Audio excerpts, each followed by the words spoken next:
seal. Like I say, make sure the spring's present, and you can smear a bit of oil there on that. Slide that in. Okay, we're up to the lube tube. Now you'll find that you've got to take off some of those bolts, and then you have to retorque them again. And another thing is, change those little O-rings there on both those tubes.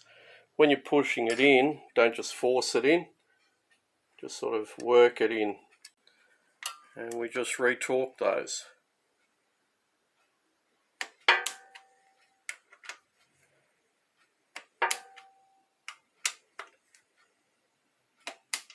We're up to the injectors. Now these injectors were replaced not long ago, but on the top there it's pretty hard to see, but there is a code number.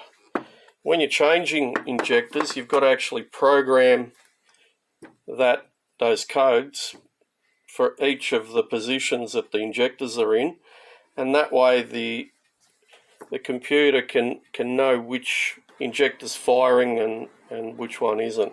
One thing to keep in mind. Another thing, replace these little washers there. They should come in your rebuild kit, and you just stick them on with a bit of assembly gel till you get them in.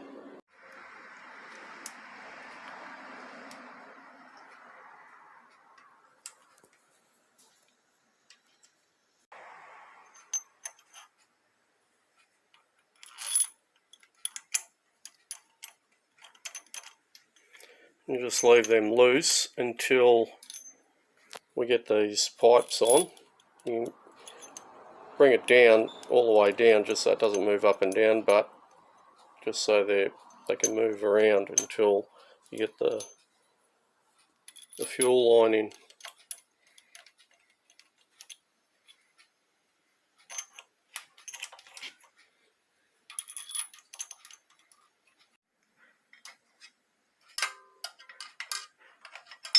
Still haven't put the washers in, but we're just putting it in place there.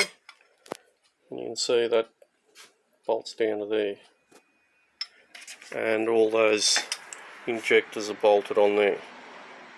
Now we've brought these bolts down close enough just so they can move a little bit. And then we tighten these up. Don't forget to put your washers on. And this one here. And now we can torque it up. And there are the specs on all your fuel line, flare nut, bolts, return pipes, etc. Glow plugs. Glow plug 9 Newton meter, and the glow plug plate nut 1.8 Newton meter. The glow plugs.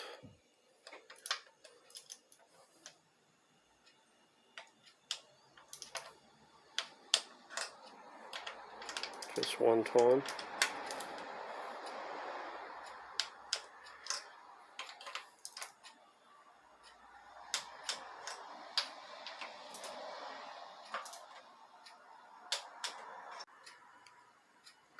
They just slide in under those nuts.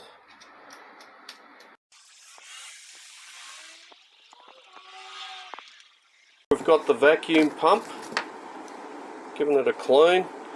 We haven't opened it up, we just tested it. The way you test it, you got to plug up this little hole here, and you put vacuum tube on here, and you just make sure it's holding, or you can suck with your mouth and stick your tongue on there and just make sure you're holding that while you're doing it. The vacuum pump just slides in. You don't have to align the teeth with anything.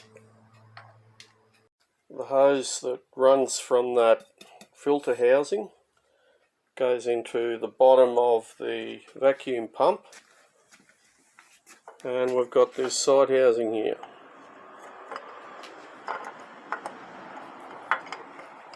And we have to loosen this to get it all in properly. Exhaust gasket or manifold gasket, slide that on. And then we put copper coat on all the exhaust bolts and threads. We put a little bit of copper coat on there. copper coat grease.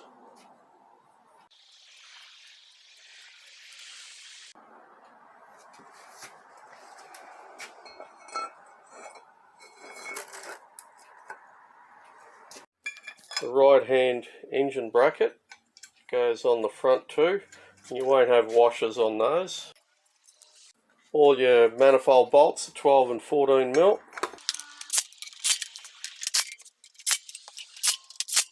And the two heat shields, you got this one and the rear one there. And make sure you put copper coat on the threads of the bolts. Little bracket that holds the plug there, the flat bit goes on top there. This little bracket just goes on the side of the head there. And you've got the lines that go from your vacuum pump. And we've got the little pipe that goes to the turbo that bolts onto the back of the head there. And that goes through that little channel plate there. So we can leave that loose until we get the turbo on later. And we've got the rear left engine lifting bracket. 2 bolts there. We'll just put them on loose. Got a plug that pushes into the here. Pushing off the Egr Cooler.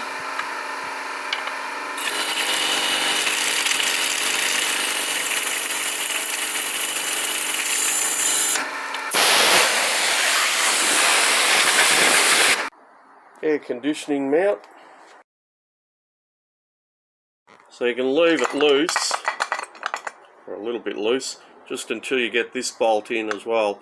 If you tighten them up and it's misaligned a little bit, you won't be able to get that bolt in.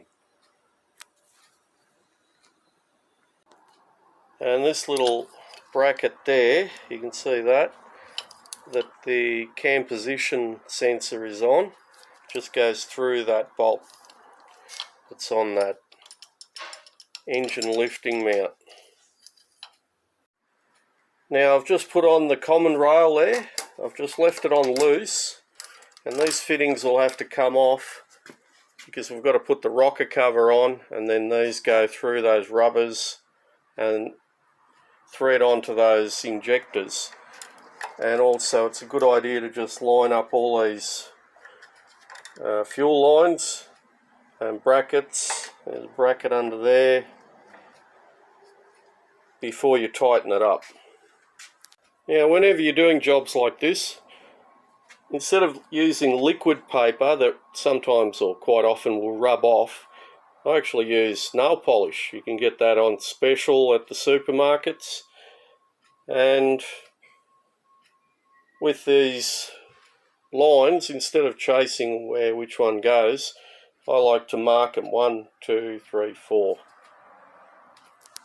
And now this tube here goes under the common rail there and threads onto, there's a fitting there, you'll need a copper washer that goes on the head, and the other end goes on the front of the common rail there. Put it all on loose, just tighten all the fittings and everything up.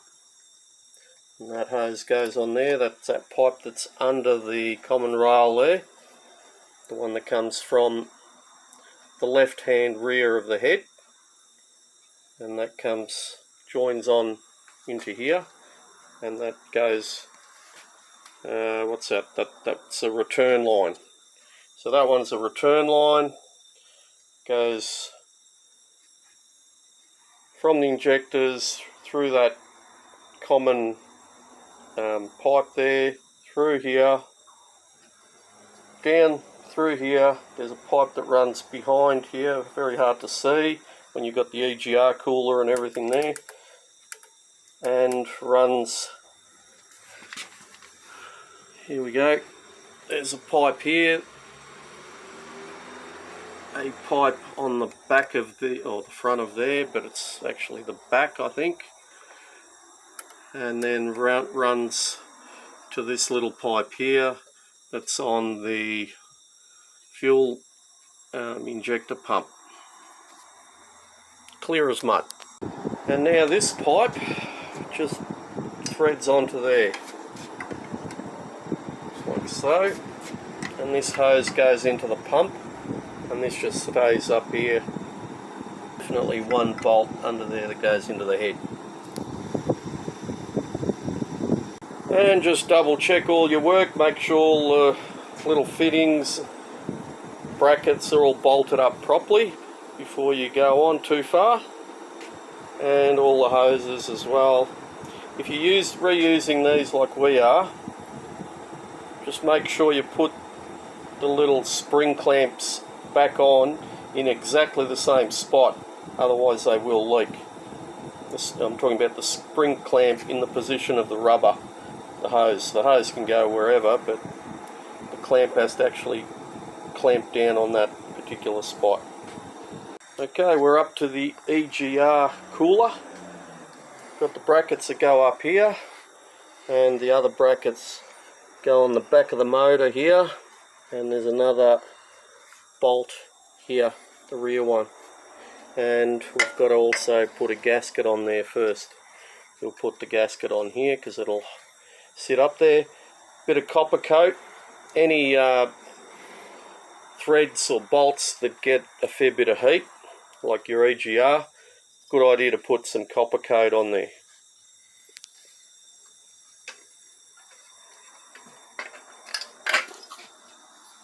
That goes on there. You've got this bracket down here and two at the back there on the side. Before we put the valve cover over, we're going to put the belts back on. So what I've done, I've just put this pulley on just loose. You'll see the two marks are lined up. Your crankshaft, you can line that up as well. The valves shouldn't hit the pistons. You've got this mark here, this mark here, this mark here. They're all on the balance shaft. This is the tensioner for the main timing belt, and there's a little tensioner spring pushes on there. So I'll just whiz that off, just temporarily.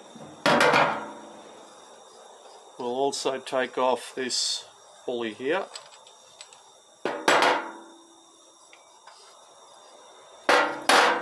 And just that one, just so we can slide that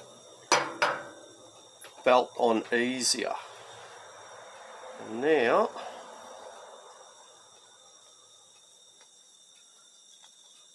we need to line up all these teeth.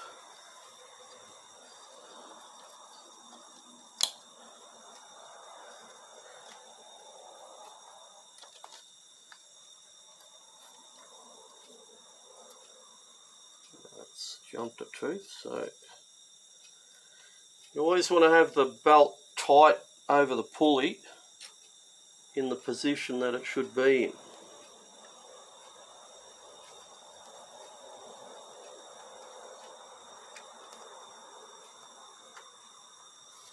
There we go, that's tight there.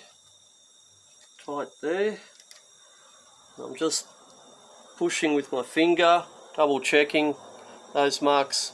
Probably the camera angle's bad, but that's lined up with that little point there. This one's lined up under here. Your crankshaft's lined up, and then I can just tension this. That's got to go under that tensioner there. And I just push this bracket that way. It is spring loaded, but it's enough to just, there we go, slide that belt on. And again, we double check our timing. We've got that one lined up, this one lined up, that one lined up. Tensioner we still haven't tightened up. Lined up, lined up, and lined up. You got to look on it, at it, front on, or it looks like it's misaligned. If you're doing this in the car, what you can do to loosen this tensioner, I've got this bent screwdriver, and you just put it in there and you just pry it like that, and you can see it loosens the whole thing, just so you can slide that belt in easier.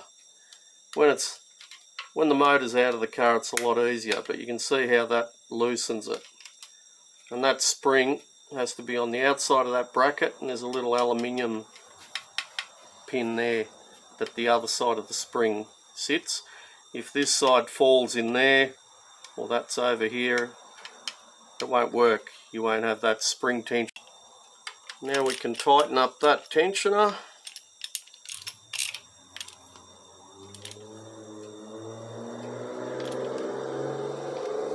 And this one here, which is an Allen key, 6mm.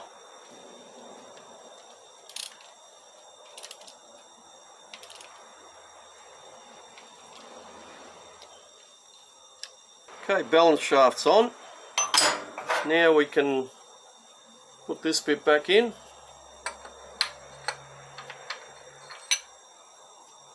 And that also helps just hold that belt so it doesn't slide off that gear. And now we've got the timing belt to put on. I'll just whiz this off for a moment. Now we put this cover on, and that just goes on there like so.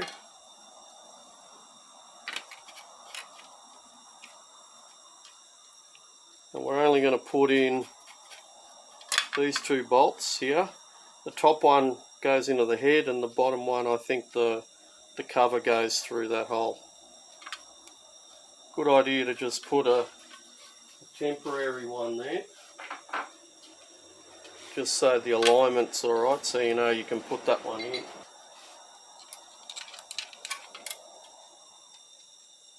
There's one down here too.